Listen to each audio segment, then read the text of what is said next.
So welcome to another wargame review from theplayersaid.com. My name's Alexander. And I'm Grant. And today we're taking a look at General Order's Sengoku Jidai from Osprey Games. And this is designed by David Thompson and Trevor Benjamin. They've done a few games. A few, yes. Like dozens, right? A lot. Dynamic duo, maybe, is what we should call them. And really nice guys. So General Order's World War II came out 2 years ago, I 2 years believe, ago, I believe it was. 2023. And so this is kind of a follow-up to that. It uses the same core system and principles, but just builds upon that, and you've got a different setting with some pretty cool artwork, I think, as well. Oh, They went with a little period kind of handwritten ink style. Well, there's these, to be honest, the design on the back of these cards is amazing. Yeah. And then the pictures that they used are really cool. Those are really cool. And Black and white ink drawings, those are really nice. This is like a two-player little tactical game, and it's... Area control, I think, is the way I would. Yeah. But it's also worker placement, right? It's Yes, your commanders yes. are in essence your workers that you are placing out on the board or on this board to take various the actions, yes. But and you have a limited number, so I hadn't played the World War II, and this is a new one, so like new system for me. I have played the World War II with my wife last summer when you were gone to England. We played it about 5 or 6 times. She loved it. Yeah. It was very simple. We played both sides of the board. In that one was the Pacific, one was the European theater. You had airplanes in the Pacific, but not in the... Okay. And that was kind of fun. They added some different... You could paradrop. It was kind of neat. And so this one, they've added things like the ships. So there's naval combat and naval movements and on and offshore bombardments and things. And then the flip side of this one has siege engines. So you got these cool little catapult meeples, which are pretty awesome. They're pretty neat. And just trying to go against those fortified spaces is much more difficult. Yep. And also they've got asymmetry in the kind of base side has 5 commanders, the other side has 6 commanders. So there's just, they built a bit more into it, and there's different decks. Yep. Is that the same with the other one as well, where it was different decks? I'm trying to remember that. I know, it's been a long time. Yeah, I can't remember. I believe so, yes. Okay. That was the case. Yeah, they have 2 24-card decks for each of the sides of the board. And they are, within the framework of the game, quite different. Yes. Even the layout and the setup gives you a very different type of feel within kind of what this is trying to do. Yep. So this plays in like 20 minutes. 15 to 20 minutes. Yeah, it very quick. If someone gets to your HQ, you've played very poorly, but you lose. Yeah. Or it's 4 turns. Yeah. And I'm going to take 5 actions on each of those 4 turns. Very, very quick playing game. Yep. It's a tight little tactical game. You're just, an inch here and an inch there can make a big difference. Yep. One additional guy is typically what you're going to go with because you don't have enough actions to recruit a billion guys. Yeah. Getting the bonuses from a card or from the area bonus spaces if they exist, if those ones were dealt to you in the game, can give an edge where it's needed. But it's a game of one little movement can make a huge difference. Yep. And I realize you'll make mistakes, but I'm like, I moved over here to do some stuff. I should have moved over here so I could bombard this away and then try to do some other things. So that I would lose those 2 points. But that's what makes a game like this good. Is I don't like a game that has real simple rules and is really easy to pick up. Yeah. What makes it a quality game is the decision space within this and how tight it is and how one thing can make a mistake or the choices are really difficult. Do I do this or do I do that? What's the pros and cons? And then you've got to kind of make your choice and make your gambles. There's a lot of choice within this very small and compact board, and that gives it more than just like a light abstract game, which it kind of don't have much staying power. Something that has that meat to even a small choice within a small format of a game. That's what makes it to me something that stands out, and this has that. Yeah. I very much enjoy the economy of having to place out your commanders and choose your actions. You have reinforce, embark, and plan. Those are kind of the 3 basic, or actually special actions. Those are like the support actions. Yeah. And then everything else is like bombard or shell or advance. Move and fight. Yeah. And the reality is, it's an area control game that does use supply rules, right? You can't just have a guy out in the middle of nowhere and not have him connected back Yeah. via contiguous spaces. So that's an important part of the game. But I do like also the initiative changes. So one of the actions actually flips the initiative marker. And a lot of these style of games, going first is very important, but also having the final action in a turn can be equally as important and impactful. Yeah. And I think that that's something that once you play the game a couple of times, I think you're gonna emphasize a little bit more. The area bonus tiles are also very, very important. They just give you more stuff For free, basically. for free. It's You just get an to edge. recruit more guys. You get to Or roll an additional die, or those do things something. are so important for this kind of a game, and the defender is really in an advantage. The defender's because favored, yes. They get to roll a defense die, one defense die. If they have a fortification on the other side of the board, they'll get 2 dice. Or you might have a card that gives That you some more extras. dice, and you're going to remove those losses from battle before then you go into battle, which is basically just a simultaneous. You have 3 tokens, I have 4. We kill 3 of each of ours. Yeah. I have 1 left. You I win remove the an battle. equal amount until someone doesn't have any, basically. So it's a unique and interesting combat system, but it's very simple. I found the part that I still struggle with, even after playing the other game, is the little itty bitty icons on the board Yes. and my meaty fingers Yes. trying to get in there and, oh, is that a shell or is that a... Because they're not all the same. Yeah, Right. that's the one drawback of this game is they've gone for this real small format, and it's cute, but Very confined. it's extremely confined. You've got pretty precarious stacks of Oh, yeah. 4 or 5 units Yep. with commanders and with ships in there, and it's like I can't really see the icons, or like, okay, which icon is this? But then, or I want to put a thing and advance them, and if you knock stuff and it kind of knocks stuff over, Yep. you can mess up the game real bad real 100%. quick. Now, Yeah. sorry, we just set it up again. Yeah, we I just concede I lost because I was a yeah, dick yeah. and I just like moved my hand a bit too hard. Sure. Like you lose the game if you Oops. mess it up. You can't win the game after you knock Yeah, the yeah, board yeah. over. Yeah. But like That needs to be a house rule. That needs to be written that in the rules. yeah, but like that is something that was I know, even I noticed it. Yeah. I'm like, And that's a when- little bit of a bummer. Because when you look at these advance markers, if you've already placed in those, I can't use them. So I found myself trying, okay, what have Yeah, like- Alexander not taken? Because I really want to do something in that space, and it's just, it's confined. Or even just like, hey, it's the end of the turn, I gotta pull my generals back. Yeah, you almost need tweezers. Yeah, Some of it yeah. can get like that pretty quickly. But I think, once again, that's a restraint that they chose Yeah, because they wanted this really that's tight, the small compromise, package. right? So just know that. Understand that. But it doesn't make the game difficult to play. It's just you got to be careful. Yeah. Maybe take some tweezers. We use tweezers with a lot of our war games. Yeah. Maybe use some tweezers so you On don't these little slippery futz it up. round guys? Well, I don't know. Good luck. Good luck. But yeah, that's like the only bummer about the game. Yeah, yeah. And even then, it's like not that serious. Yeah. I also like the combat dice. It's a 6-sided dice. There are 6 faces. 5 of them, I think, have 1 hit. 1 has 2, and 1 has 0.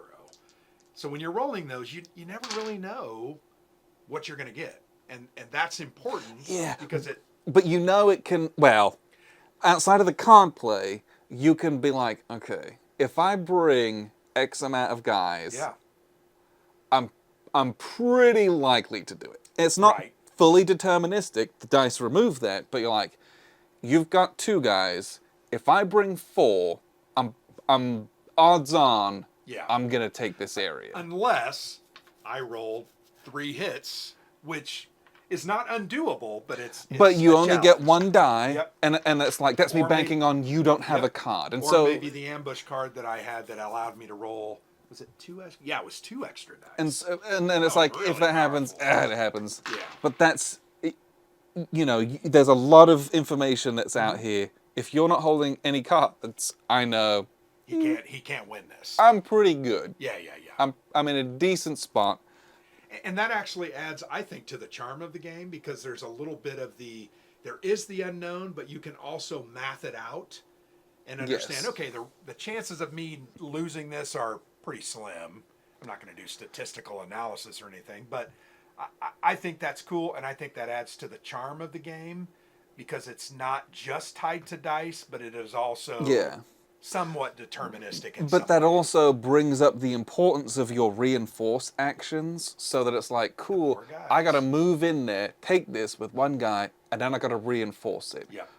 But I already used my one reinforce action to get enough guys to take the thing in the first Yep. place. Yep. And you're just praying gonna that have the to be next opponent turn. doesn't have the counterattack card. Or the 'cause shell. If I advance in there, I'm pretty safe from it. Yep. But if I get shelled from off map, or if I'm getting counterattacked, Yeah, so the counterattack card is deploy your commander into any advanced action space that's already been used. so it has to. So it's very powerful. And yeah, like but Yep. because they're only going to have one or two guys left at most. Right. And so I've just got another guy next door.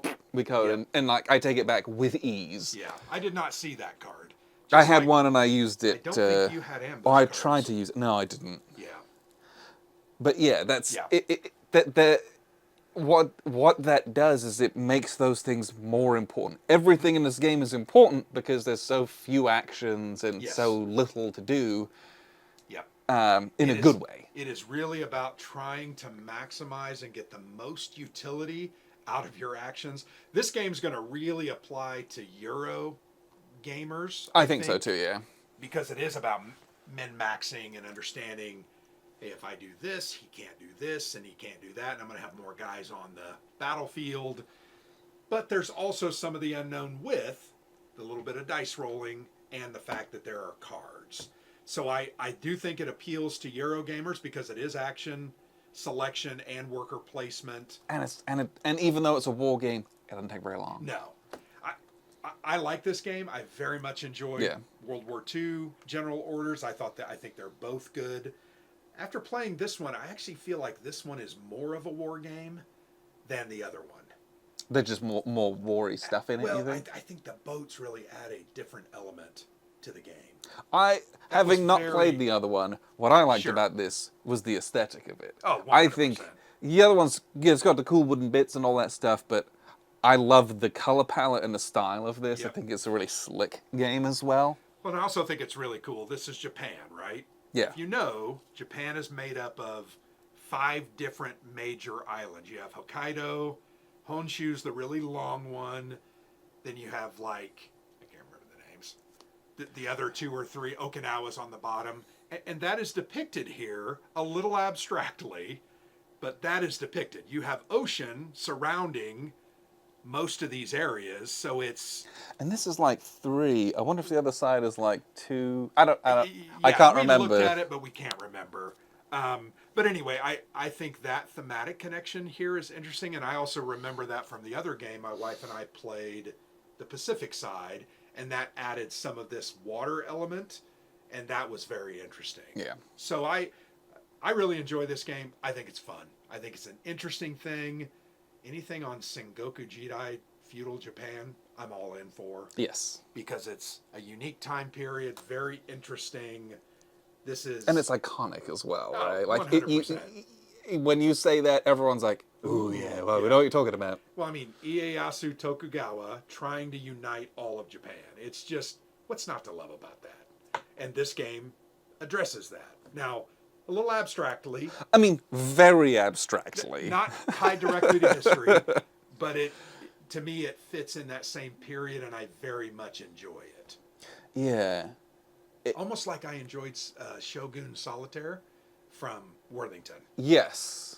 I love that too because it's the same period, Sengoku Jidai, and it's... What I'm doing is very simple, but Yep. I'm doing it with the cool pictures and the Yep. images, and you're projecting what this abstract Yes. stuff is, and you're like, Yeah. yeah, first you take the port, then you take the town, then you take the Yep. castle, right? then it's And you're over. like, Yeah. sure, it's just 3 areas. Yeah. But like in my brain, it's like this. That's what would. Yep. There's more to it the more you think about it a little bit. Well, and I think that game, very similar to this game, there is a very Japanese-y or Nihon Teki, that's the word in Japanese, type of feeling. This feels very Nihon-like or Japanese-like, in my opinion. When you say that, I guess I'm not sure. Do you mean like this is the kind of games that they would like and play? I think the abstractness feels like that. Now, it was used in the other system, World War II. Sure. But I think of some of their games, and it feels kind of similar. It feels like you would sit down and play this, and it's Yeah. If like I'm imagining, you know, a very civilized over some tea, and like Right. you play this With a samurai And we- katana in the background. and ready we to shake chop you. hands instead of Yeah, what yeah. we do playing our bombastic Ameritrash games, yelling and screaming at each other. Sure. This is It feels like, yes. And I felt like that with Shogun Solitaire. Yeah. I felt the same way. I don't know. I very much a very enjoy... peaceful walk. Yeah. I very much enjoy this time period. I very much enjoy this thematic immersion with the graphics and the art and the And a lot the of look. it's very thinky, a lot to think about in Yes. this game. Yeah. You could play it willy nilly. You're probably gonna lose. Well, and I think that's the funny thing. The first turn, both you and I were like, we were kind of cavalier about what we were doing. I was just like, oh. And then I could see both of our strategic natures kick in, and you're like, okay, this is what I gotta do. Like, Yeah. I didn't get much done. Let's tighten the screws here. But anyway, I very much enjoyed this. I would recommend this game to anyone that likes a fast-playing, thinky, somewhat random, but with some deterministic elements, Euro-like game. This is going to fit that Yeah. person's taste. I think very well. if you like this style of game, you're gonna have a good time with it. Also, I don't know if I had already said, I'll have shown you the board at some point during this video. Yeah, So I'll cut that in somewhere. yeah. So here's a look at the board. Very small board, as you can see, divided up into hexes. And it's kind of hard to tell with all the pieces on the board, and this is kind of what we were talking about earlier, but we have all these water spaces, and there's a bunch up through here, and there's these land spaces here, here, and here. Oopsies, right? It's really easy to knock the pieces over. Basically, you have 5 actions represented by your 5 commander kind of hexagonal pieces. And we've got 5 of the black ones as well. There's 6 included because the one side of the board is, for this one, that has 5. The other side has 6. Again, you flip the board over a different board. Basically, you're going to take it in turns, putting out a commander to do an action. So I'm going to put this action here, and if I put it on this hex, I can sail my boats there. I can sail 1 ship in there. And I can do that because you can never leave, you can never vacate a space voluntarily. So that is an action. Then it goes to my opponent, and my opponent is like, ooh, what do I do? They're going to go on the board, and they're going to embark, which is build some ships. They're going to build 3 ships. They're going to build their ships over here.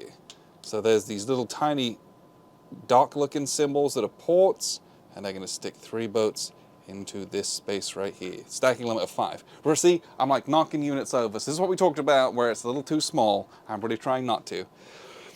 And then we're going to go back to the black turn. We're going to advance into this space. I can't bring everyone. I'm going to bring 3 guys in and leave myself very exposed right here, just to show a combat. So I've got 3 guys, and he's got 1. The defender rolls a die. We'll use our nice little dice tower from Neva War Games. He kills one of my guys. He is gone. And then simultaneously, we remove an equal amount of guys. So these guys kill each other, and then I've got 1 guy left. I take that space. It is a victory point for me. What's important about this is that this can no longer be advanced into because the advance action is covered by my general. So he can't come in here and do this because it's already been done. So you might think, ooh, I'm safe. Well, I might not be safe. So now this guy is going to reinforce. He's going to bring 6 guys onto the board. We're going to put 3 of them in here, and we're going to put 2 of them over here. Then it's my turn. I might do some other bits. I might reinforce. Ooh, 5. 1, 2, 3. 4, 5. Because I know I can be advanced into here from either one of these spaces, or both. He could bring both these guys in and then just wipe me. He would then be exposed to counterattacks, but what are you going to do? But instead, he's going to plan. He's going to draw 2 cards from the draw deck. So I've got this draw deck. He's going to draw 2 cards because he's fishing for this counterattack. Because the counterattack allows me to put my general in an action space that's already been taken. So these are rules-breaking things where we can do different assaults, different ambushes, get additional die, allow me to do things I couldn't otherwise do. But that's what he's choosing to do. And so then black is going to go, black is going to, oh, I can't reinforce because I've already taken a reinforce action. There's nothing else I can do there. So they might do an advance, or they might build boats. Ooh, I'll build some boats. I'm going to build some boats over here. There we go. The boats are going to go in there. Try not to knock everything over. Very sorry. And then it's red. Red is going to advance. I'm going to advance in here. So we're going to pick up our guys. And so there's 5 of these. And you can't bring everyone but the last guy. So I'm going to bring 4 guys. And then I'm also going to bring 3 guys from here as well. So this is a really strong attack. If you're going to attack with 2 stacks into 1 and bring a lot of guys, you're much more likely to succeed. So the defender is going to roll a die. If I had an ambush card, I could play this and roll additional defense dice. So here's the defense die. I rolled 2 hits. That's really strong, actually. Now imagine if I played the ambush, I'm going to roll 2 more, and I'll have killed 5 guys.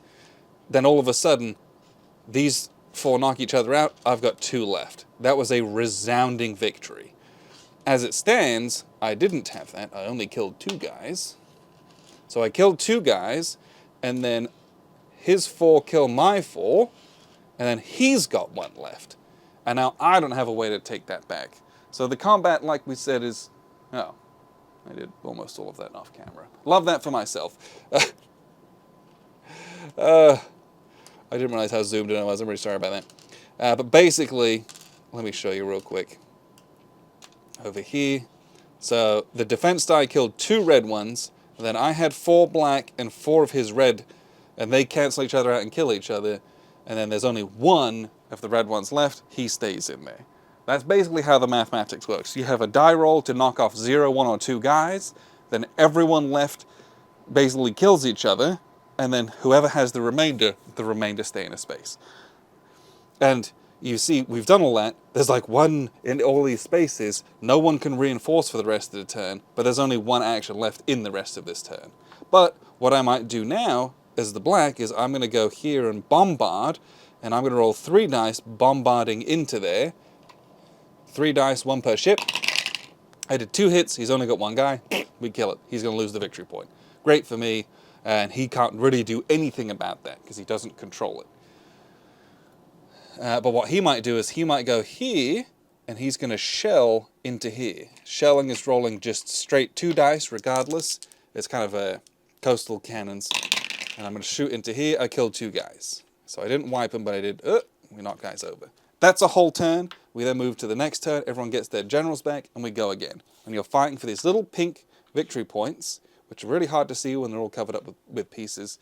And it's back and forth, and it's very tight, but that's how the game works. What we'll do is we'll wrap up with some very, very quick final thoughts. Thanks for sticking with us. But general orders from Osprey Games. Real fun, real tight, real inexpensive as well. I think this is a $30 game, if I'm not mistaken. And it's the kind of game you can buy on Amazon, I imagine. Yep. Give it a month, and it'll probably be $25. Yeah. But I will also recommend, if you do enjoy this, General Orders World War II is also fun. It's a little different. It has some other unique elements, but they're the same concept, the same system, and they're both fun, interesting, fast-playing games. Yeah. So check this out if you're interested. We appreciate you very much for tuning in. I've been Alexander from theplayersaid.com. And I'm Grant.